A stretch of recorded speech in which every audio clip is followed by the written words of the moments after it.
Good evening and thanks for joining us for your Northeast Arkansas late news. I'm Josh Egbert. I'm Sarah Blakely. Heavy rain is making its way through the area and it's expected to stick around for a few days. Our chief meteorologist Chris Summers joining us now. Chris, just how much rain are we talking about here? Yeah, it looks like several inches of rain will be in the forecast here as we head through the next 24 to 36 hours. So the National Weather Service has put us underneath a flood watch, this area in the dark green, which covers all of Northeast Arkansas, even over into parts of southern Missouri as well as West Tennessee. And this flood watch actually is in effect until 7 a.m. on Thursday, as we expect to see some rain moving through the area here, not only tonight, but actually through much of the day on Wednesday.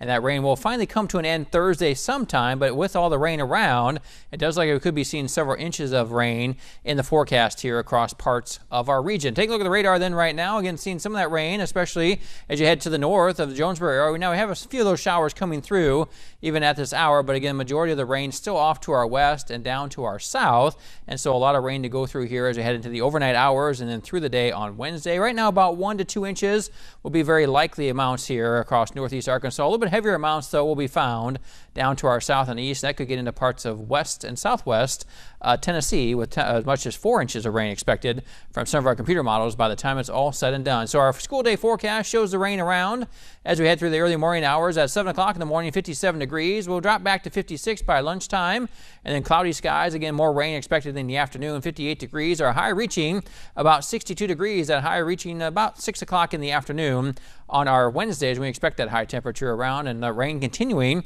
in our forecast. Not a lot of severe weather expected for our region. May see a couple rumbles of thunder or hear a couple rumbles of thunder and maybe some gusty winds with some of those storms that move through on Wednesday. And we'll talk more about that with your full forecast coming up in just a few more minutes. All right, Chris, thanks so much. And this was the scene in northwest Arkansas earlier today. High winds and rain brought some damage in South Fort Smith on Highway 45 South. Strong winds caused this tree to blow over and hit part of a home. Now, the homeowner says that he was not home at the time that the storm blew through, but that their neighbor was and contacted the couple to tell them what had happened. Authorities say there were also trees down on Highway 45 east in the Rye Hill area, but they have since been cleared away. Walnut Ridge is among the fastest growing cities in Northeast Arkansas for job opportunities, but that kind of expansion also brings growing pains for city officials. Northeast Arkansas, Simone Jamison has more.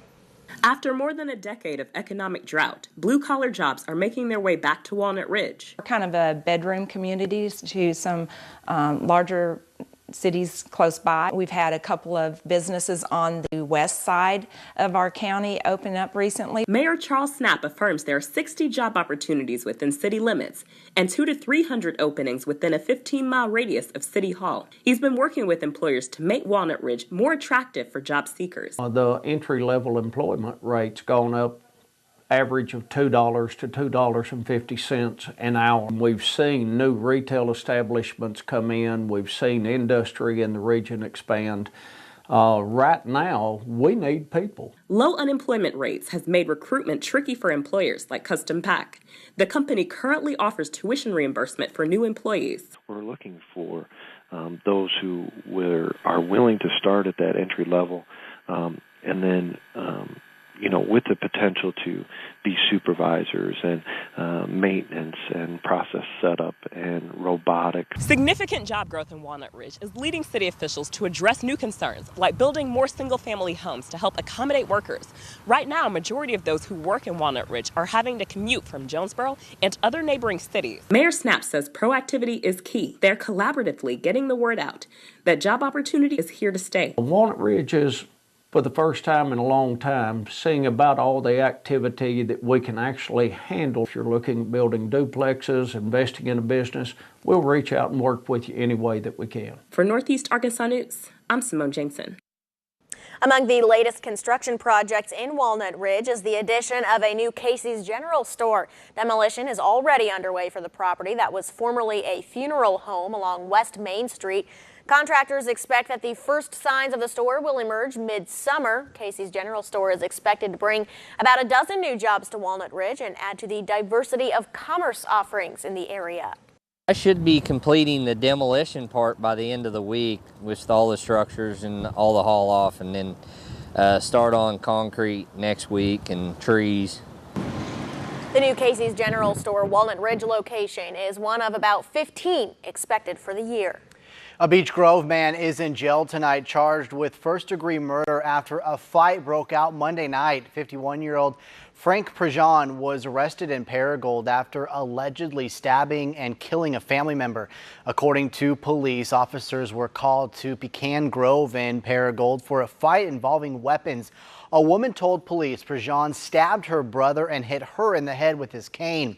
Another witness on the scene said Prejean hit the male with the cane several times and then stabbed him. That man that was stabbed was taken to the hospital, where he later died. Police say they did find a knife in Prejean's car when they arrived on scene. A Greene County judge found probable cause to arrest Prejean with first-degree murder and second-degree battery. He is being held in jail without bond. The widening of Harrisburg Road in Jonesboro has some opposition. As Northeast Arkansas's Alexis Padilla tells us, some community members gathered at today's Finance and Administration Council's meeting to protest that expansion.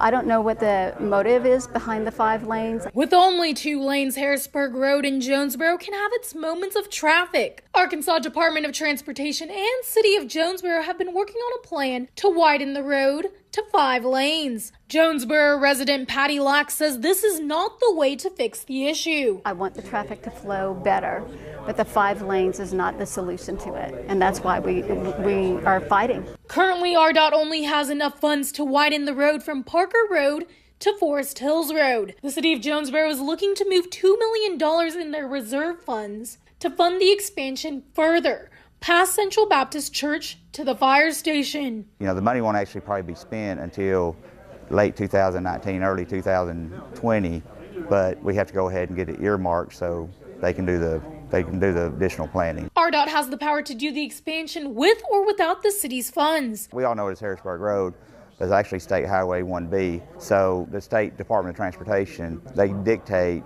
really what goes on, you know, on their streets. I mean, we can't put traffic lights out there if it doesn't warrant it according to their numbers. Black went up to the Finance and Administration Council to go against the current design. Ultimately, the council decided to send the money request to the full council to vote. I am truly disappointed. We had 312 petitions signed.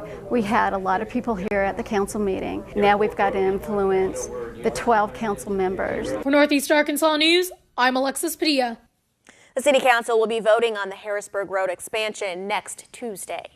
9 out of 10 Americans most at risk for type 2 diabetes don't even know it. In honor of American Diabetes Association's National Alert Day, UAMS Center of Aging partnered with St. Bernard's to give free screenings.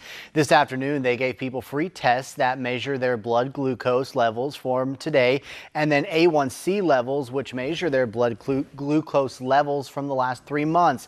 The goal of the day was to spread awareness to the community. In the past, type 2 diabetes has been with older adults, but now we're seeing a lot of juvenile onset type 2 diabetes. So even with kids that are very, very overweight, we're seeing a lot of diabetes with them. So it's important to just always stay on top of things, even if you don't have any family history, but to come out and get education and to get checked. Alongside tests, workers from UAMS and St. Bernard's were there to explain the ins and outs of type 2 diabetes. The Brinkley School District plans to tear down its entire high school after finding termites in the building, and they're suing the company responsible for the school's termite control. As Erica Ferrando reports, the superintendent says the company failed to find and report termites that have forced students out of the building. I hate to see it go, but hey, it's what needs to happen. Built in the 1920s. It's a lot of memory over there. A historic school that's taught generations. Everybody but my daddy went to that high school. The school is the #1 employer in the city of Brinkley. Is empty and ready to be demolished. How we doing? Brinkley School District Superintendent Dr. Debbie Goodwin says termites are to blame for the high school's structural problems. Person actually put their foot through the floor. The Brinkley School District is suing Terminex, which has been the district's termite control provider since 1976. Documents show each year Terminex failed to find any termites after inspecting the school for 15 minutes. We want our day in court. We want Terminex to answer for what we feel like they have taken advantage of this school district. She was notified of the infestation under the building in October when a plumber found them working on a water leak. Pictures show boards deteriorating and multiple termite tunnels. Included restrooms, and so there were no restrooms available. All 18 classrooms in this two-story high school building were cleared out over Christmas break. And until a new high school is built, all of the high school classes will take place in the annex building. 4 other buildings also had damage. Goodwin contacted the plant board, who then issued 11 citations for Terminex for a lack of follow-through on treating these buildings. The district plans to demolish and rebuild 20 out of the 22 district buildings. The $24 million project will mean a millage increase. We planned to rebuild, but we didn't plan to tear down that building because of the historic value of it. I would like to see it look similar to that one, actually. That way, even when people come back, they will kind of still have those memories.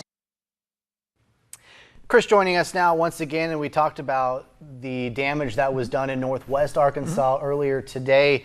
Luckily, we hopefully won't have any of that, just a whole lot of rain. Yeah, it looks like the big concern for us would be the heavy rain we're going to see the next couple of days. We may see some stronger storms, maybe some gusty winds or small hail as we get into your Wednesday. But really the big concern here will be that heavy rainfall. Several inches of rain expected with a flood watch in effect as we get into not only tomorrow but also Thursday as well. Today, temperature-wise, not too bad. 74 degrees was our high. That's 10 degrees above our normal high of 64. A little bit of rain out there right now. Again, heavier rain just off to our west. We'll take a look at that when we come back.